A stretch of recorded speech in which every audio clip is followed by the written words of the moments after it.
Hello everyone, welcome back to my YouTube channel. This is Swati और आज की video में हम लोग बात करने वाले हैं क्लास 7 एसएसटी भूगोल पार्ट 1 हमारा पर्यावरण। पर्यावरण, आखिरकार ये पर्यावरण होता क्या है? तो हर एक वो चीज जो हम अपने आसपास देख सकते हैं वो सभी चीजें पर्यावरण कहलाती है। जैसे सड़क, कार, कपड़े, किताब, पर्वत, पहाड़, घर, स्कूल, कोई इंसान, कोई दुकान, कुछ भी, एवरीथिंग, जो भी सब कुछ हम अपने आसपास देख सकते हैं वो सभी चीजें पर्यावरण कहलाती है। इनमें से कुछ ऐसी वस्तुएं हैं जिनका निर्माण प्रकृति ने किया है, जैसे पर्वत, नदियां, पेड़ और प्राणी में हम इंसान, जानवर सभी आ जाते हैं जिसमें जान होती है। और कुछ ऐसी चीजें हैं जिनका निर्माण मानव ने किया है, जैसे सड़क, कार, कपड़े, किताब और भी बहुत सारी चीजें जो मनुष्य ने बनाई है। तो इस बेस पे हमारे दो तरह के पर्यावरण होते हैं, एक प्राकृतिक पर्यावरण और दूसरा मानव निर्मित पर्यावरण। अगर हम बात करें पर्यावरण के घटक की, मतलब प्रकार की, तो ये 3 तरह का होता है। पहला प्राकृतिक पर्यावरण, दूसरा मानव निर्मित पर्यावरण और तीसरा मानव पर्यावरण। तो ये होता क्या है? प्राकृतिक पर्यावरण वो होता है जिसे प्रकृति ने बनाया होता है, जैसे पानी, हवा, भूमि और ये हमारा जैवमंडल। और मानव निर्मित वो पर्यावरण होता है जिसे मानव ने खुद बनाया है, जैसे हॉस्पिटल, बिल्डिंग, गार्डन, पुल, सड़क इत्यादि। और मानव पर्यावरण वो होता है जो मानव से बनता है, जैसे कोई व्यक्ति, उसका परिवार, समुदाय, धर्म, सैनिक आदि। सबसे पहले हम देखते हैं कि प्राकृतिक पर्यावरण क्या होता है। ये 4 तरह का होता है, स्थल मंडल, जल मंडल, वायुमंडल और जैवमंडल। तो ये सब चीजें होती क्या है उनको समझते हैं।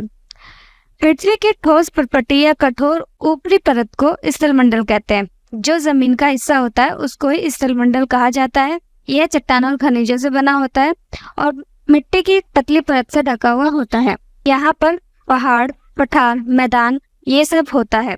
स्थल मंडल वह क्षेत्र है जो हमें वन, कृषि और मानव बस्ती के लिए जमीन, पशु को चराने के लिए घास स्थल देता है। यह खनिज संपदा का एक स्रोत है, यानी कि वो जगह जहाँ पर हम लोग कृषि कर सकते हैं, मनुष्य रह सकता है। जो जगह, पहाड़, पठार, जो भी जमीन का हिस्सा है जिस पर हम रहते हैं वो सभी हमारा स्थल मंडल का भाग होता है। चाहे जलमंडल, तो जल के क्षेत्र को जलमंडल कहते हैं, यानी कि वो हिस्सा जहाँ पर पानी पाया जाता है उसको हम जलमंडल कहते हैं। जैसे नदी, झील, समुद्र और महासागर, ये सब चीजें। और जो हमारे बहुत सारे जलाशय होते हैं, जलाशय वो होता है जहाँ पर बहुत सारा पानी पाया जाता है। ये सब चीजें हमारा जलमंडल होता है।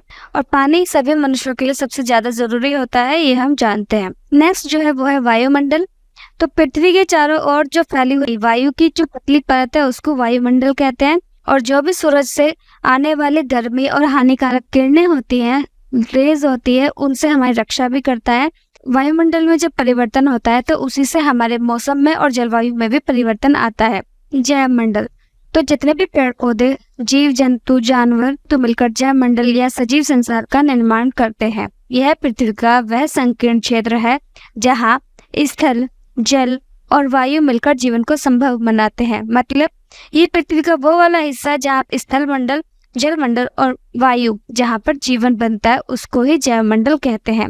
नेक्स्ट है पारितंत्र। पारितंत्र क्या होता है? तो पारितंत्र वह तंत्र है जिसमें समस्त जीवधारी आपस में एक दूसरे के साथ तथा पर्यावरण के उन भौतिक एवं रासायनिक कारकों के साथ परस्पर क्रिया करते हैं जिसमें वे निवास करते हैं, उसे पारितंत्र कहते हैं। मतलब सभी जीव जंतु, पेड़ पौधे और इंसान एक दूसरे पर निर्भर होते हैं और वो पर्यावरण पर भी निर्भर होते हैं। तो उनके बीच का जो संबंध होता है यही पारितंत्र का निर्माण करता है। मानवीय पर्यावरण, मानव ने प्रकृति में अपनी आवश्यकता के अनुसार कई परिवर्तन किए हैं। उसने फसल उगाना, पशुपालन और कई सारी चीजों से जीवन जीना सीखा है।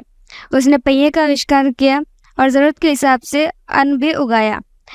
यानी कि मनुष्य ने प्रकृति में जो भी परिवर्तन अपनी सुविधा के लिए किए हैं, उन परिवर्तन के बाद जो भी पर्यावरण उसने बनाया और उसी पर्यावरण को मानवीय पर्यावरण कहते हैं। So that's it for today's video.